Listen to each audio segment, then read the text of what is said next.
जय श्री राधे दोस्तों, कैसे हैं आप सब। आशा करती हूँ आप सब स्वस्थ होंगे, मस्त होंगे, सुरक्षित होंगे। दोस्तों, जैसा कि आजकल ज़्यादातर लोग अपने विवाह में आ रही बाधाओं को लेकर बहुत परेशान रहते हैं। ढेरों उपाय कर कर के थक चुके हैं और जानना चाहते हैं कि आखिर कब उनके उपाय फल प्रदान करेंगे, कब उनका विवाह होगा। तो दोस्तों, घबराइए नहीं। आज आप सबके इसी क्वेश्चन का आंसर देने के लिए एक बहुत ही अच्छा तरीका लेकर आई हूँ। उपाय नहीं कहेंगे उसे, क्योंकि ये उपाय नहीं है, ये एक विधि है जिससे कि आप पता कर सकते हैं कि आपका विवाह कब होगा। और दोस्तों, एकदम सटीक विधि है। 95% इससे सही रिजल्ट प्राप्त होता है।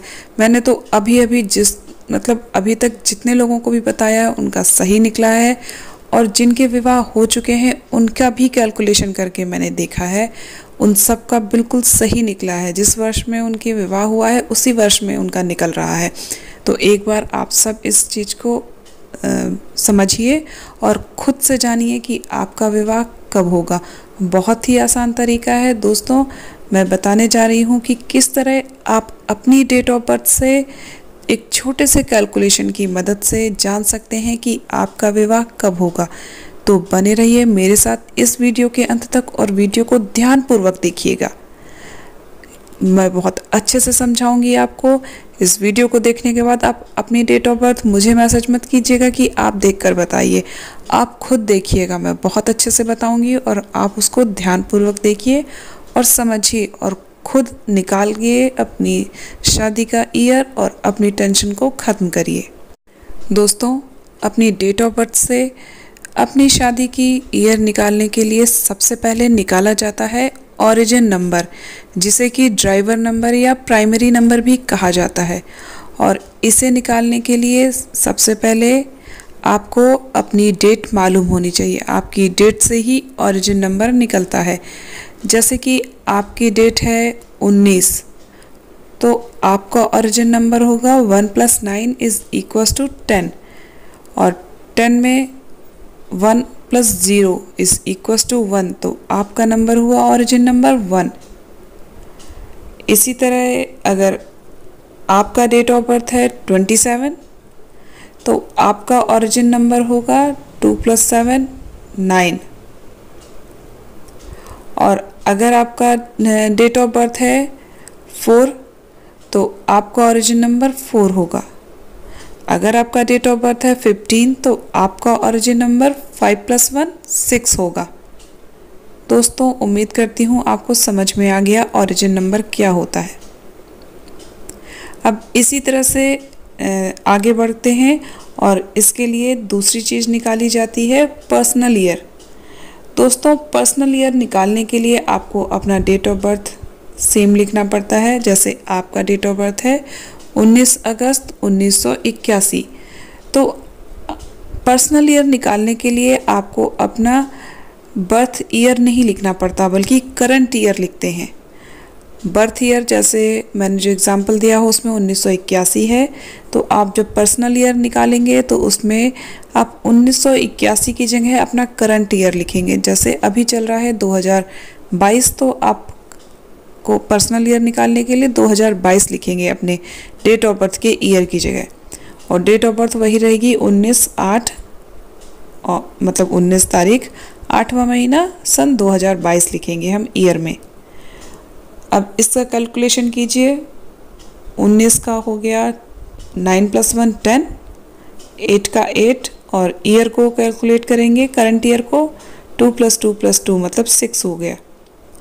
उसके पश्चात आपने जो डेट ऑफ बर्थ का अपना डेट 19 को कैलकुलेट करके 10 लिखा था और मंथ का 8, तो 10 + 8, अब 1 और 0 को करके 1 नहीं करेंगे, 10 + 8 ये जोड़ेंगे तो 18 हो गया, और उसमें ईयर जोड़ देंगे 6, तो 18 + 6 24। अब 24 को सिंगल करना है, 2 + 4 = 6। ये हो गया आपका पर्सनल ईयर। इसी तरह चलिए एक और एग्जांपल लेते हैं। 2 फरवरी 1981, इसमें आपका पर्सनल ईयर निकालने के लिए आप एक डेट ऑफ ईयर में बर्थ ऑफ ईयर की जगह आप करंट ईयर लिखेंगे। और जैसे 2022 तो उसका हो गया 2 फरवरी मतलब 2 + 2 और 2022 मतलब 6, तो 4 + 6 मतलब 10 हो गया। और 10 का 1 हुआ तो पर्सनल ईयर क्या हो गया 1। उम्मीद करती हूँ दोस्तों आपको समझ में आ रहा है पर्सनल ईयर निकालना। चलिए एक और एग्जांपल लेते हैं। 27 जुलाई 84, लेकिन हमको पर्सनल ईयर निकालना है तो 84 डेट ऑफ बर्थ का ईयर है अगर, तो 1984, तो 1984 की जगह हम 2022 लिखेंगे पर्सनल ईयर निकालने के लिए। पर्सनल ईयर निकालने के लिए हम करंट ईयर लिखते हैं, ना कि जिसमें पैदा हुए रहते वो वाला ईयर। तो 27 जुलाई मतलब 27 तारीख 7वां महीना 2022। तो 27 को प्लस करेंगे तो 9 आ गया, मंथ 7 प्लस ईयर को कर लिया 2022 को तो 6 आया। अब जो आपका ओरिजिन नंबर है 9, 2 + 7 को जोड़ा तो वो 9 मिला, वो 9 होता है ओरिजिन नंबर। तो 9 + 7 7 मंथ 16 हुआ, 16 + 6 मतलब जो ईयर है वो 6 हो गया। तो 16 + 6 इज इक्वल्स टू 22। अब 2 + 2 4 मतलब पर्सनल ईयर हो गया 4। तो ये था पर्सनल ईयर।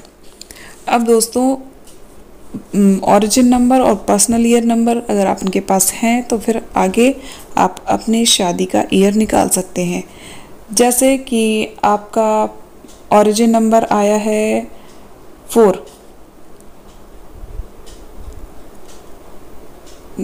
और आपका पर्सनल ईयर आ गया 1 आया या 2 आया, 4 आया, 7 आया, 8 आया। अगर इनमें से कोई नंबर आया है तो ये मान लीजिए कि आपकी शादी इसी वर्ष होनी है।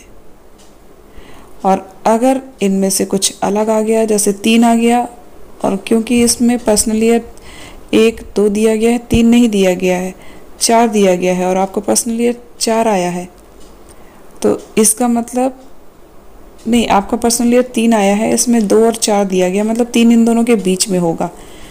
तो 2 तो निकल चुका है और 3 इसमें दिया नहीं गया है, मतलब 3 अभी इस नंबर में नहीं है, और ये 2 और 4 के बीच में, मतलब अब आने वाला साल जो है उसमें आपकी शादी होगी। और जैसे आपका ओरिजिन नंबर आया है 1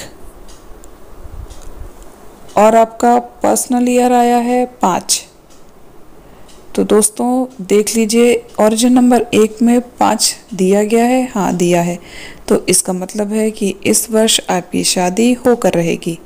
अगर 5 की जगह 6 आया होता तो इस वर्ष ना हो के अगले वर्ष आपकी शादी होती, क्योंकि ओरिजिन नंबर 1 में 5 तो दिया गया है, 6 नहीं दिया गया, फिर 7 दिया गया है। अगर 7 आया होता तो आपकी शादी इसी साल हो जाती।